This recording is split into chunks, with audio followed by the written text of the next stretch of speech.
हैदराबाद जाके दहाड़ने की क्या ज़रूरत है? नहीं, नहीं देखिए वहाँ प्रवासी भाई लोग हैं और उनका हमारे चुनाव में बहुत बड़ा रोल रहा है। हुँ।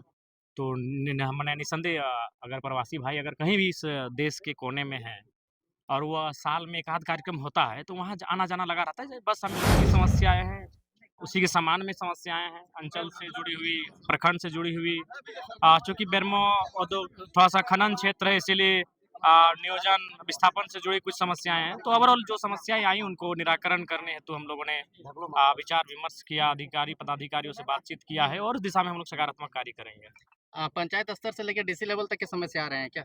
स्वाभाविक है आएँगे ही, जनता को एक उम्मीद है कि जयराम महतो एक विधायक के रूप में नहीं, उनके बीच का एक शख्स आया है, जिससे हम अपनी दर्द को साझा कर सकते हैं। वो सुनेगा और वो प्रयास भी करेगा। विस्थापित का ये क्षेत्र है, विस्थापन का समस्या आ रहा है क्या? निसंदेह विस्थापित का समस्या प्राथमिकता के साथ हम लोग रखते हैं, उठाते हैं और उन समस्याओं का निराकरण कैसे हो, इस पर हम लोग आगामी जो विधानसभा का सत्र होगा, उसमें चर्चा होगी। अब तो विधायक बन गया, अब हैदराबाद जाके दहाड़ने की क्या ज़रूरत है? नहीं, नहीं देखिए वहाँ प्रवासी भाई लोग हैं और उनका हमारे चुनाव में बहुत बड़ा रोल रहा है। हुँ। तो नि न मने निसंदेह अगर प्रवासी भाई अगर कहीं भी इस देश के कोने में हैं और वह साल में 1 आध कार्यक्रम होता है, तो वहाँ ज आना-जाना लगा रहता है। बस हमें लग रहा है 24 घंटे का ही हमारा सफ़र है।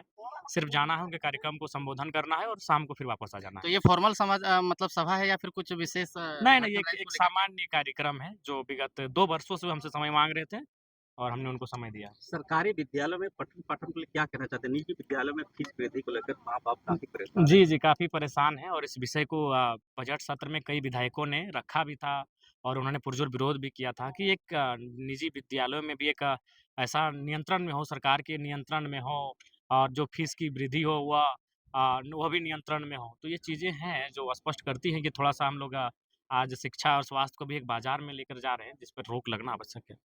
आपके जो अभी जनता दरबार में रांची जिला से कुछ मज़दूर आए थे, जो कुछ कंपनी में सिंह एंटरप्राइज़ एंटरप्राइजेज़। जो उसमें कार्यरत थे, जहाँ उन सबको वेतन काट के पैसा दिया जा रहा है। जी, इस पर उनसे बात हुई, उनके जो ओनर हैं कंपनी के, उन्होंने कहा है कि विधायक जी उनको भेजिए, हम लोग सकारात्मक पहल करेंगे और नहीं तो फिर उनको मैंने कहा है कि अगर आप विधिवत रूप से कार्य नहीं करेंगे, तो उन मामलों को मने सदन में उठाया जाएगा, तो फिर बहुत सारी दिक्कतें आपको आएँगी। झारखंड में सर घुसपैठियों को लेकर काफ़ी चर्चा में है, इस पर क्या कहेंगे? देखिए, इसके लिए आप जिस क्षेत्र में घुसपैठ की बात हो रही है, उस क्षेत्र की भौगोलिक, सामाजिक चीज़ों को आकलन करना होगा। पूर्व में क्या परिस्थिति थी, उनका आकलन करना होगा और अगर ऐसा विषय आया है, तो निस्संदेह सरकार को उस पर गहन चिंतन करने की आवश्यकता है। आपकी तरफ से इस पर क्या ये सरकार का विषय है, सरकार को इस पे पहल करनी चाहिए। धन्यवाद।